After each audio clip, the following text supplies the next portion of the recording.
Welcome to my channel Bharati's kitchen. আজকে আমি রুই মাছ দিয়ে একটা রেসিপি বানাবো। দেখো এর সঙ্গে আমি কি কি নিচ্ছি। আমি মাছের নুন হলুদ মাখিয়ে রেখেছিলাম। এবার এটাকে আমি বানানোর জন্য কি কি মশলা ব্যবহার করছি একটু দেখে নাও। এখানে আমি তিল আর চার মগজ মিশিয়ে নিয়েছি। চার মগজের পরিমাণটা একটু কম নিয়েছি। রসুন আমি থেতো করে নিয়েছি।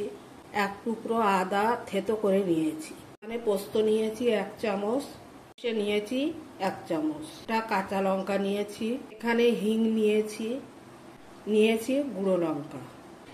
আমি পোস্ত, সর্ষে, চার মগজ, তিল এগুলো আমি শিলে বেটে নেব, কারণ মিক্সিতে বাটা যাবে না। কড়াটা বসিয়ে দিয়েছি, আমি তেল দিয়ে দিচ্ছি।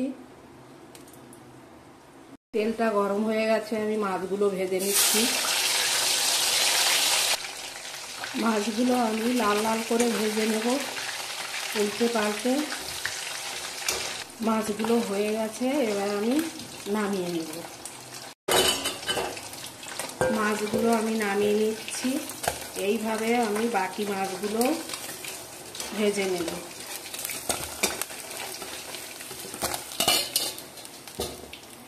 একটু হিং দিয়ে দিচ্ছি প্রথমে, রসুনটা দিয়ে দিলাম, আদাটা দিয়ে দিচ্ছি। মশলাগুলো ভালো করে কষাবো। দিয়ে দিচ্ছি সর্ষে, পোস্ত, তিল, চার মগজ বাটা। একটু জল দিয়ে দিচ্ছি অল্প করে। মশলাটা ভালো করে কষাবো, তারপরে তেল ছাড়লে গরম জল দেব। স্বাদ মতো লবণ দিয়ে দিচ্ছি, হলুদটা দিয়ে দিলাম, গুঁড়ো লঙ্কাটা দিয়ে দিচ্ছি, কাঁচা লঙ্কাটা দিয়ে দিচ্ছি। মশলাগুলো এবার ভালো করে কষাবো। মশলাটা প্রায় কষে এসছে, তেল ছাড়ছে আর ভালো গন্ধ বেরিয়েছে। মশলাটা আমার হয়ে গেছে, এবার আমি গরম জলটা দেব। আমি গরম জলটাই দিয়ে দিচ্ছি। ঝোলটা ফুটে গেছে, আমি মাছগুলো দিয়ে দিচ্ছি।